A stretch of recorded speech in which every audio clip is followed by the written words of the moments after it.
Ama Elşad da çok değerli bir kardeşimiz. Azerbaycanlı. O da çok şevkli. Evet. Türk İslam Birliği'ni savunan, Azerbaycan'la Türkiye'nin birleşmesini isteyen çok heyecanlı bir kardeşimiz. Azerbaycan'da çok güzel faaliyetler yapıyor. O bu yapılır. Həmin o şəxs isə Harun Yəki olaraq tanınan Adnan Oktardır.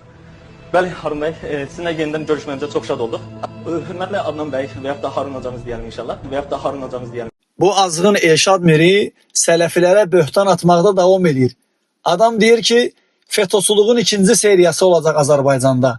Yəni sələfilər güc yığandan sonra dövlətə qarşı çıxacaqlar.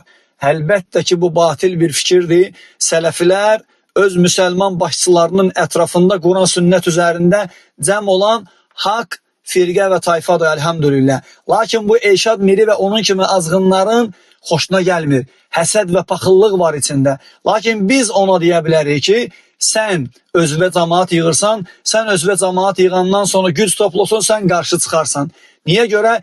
Çünki sənin cinayətkarlarla bir yerdə videoların, görüntülərin, onlara hocam deməklərin var. Özdə necə böyük bir talaş içində Adnan Oktar hocam, Harun Yahya hocam, sən demisən yoxsa sələfilər?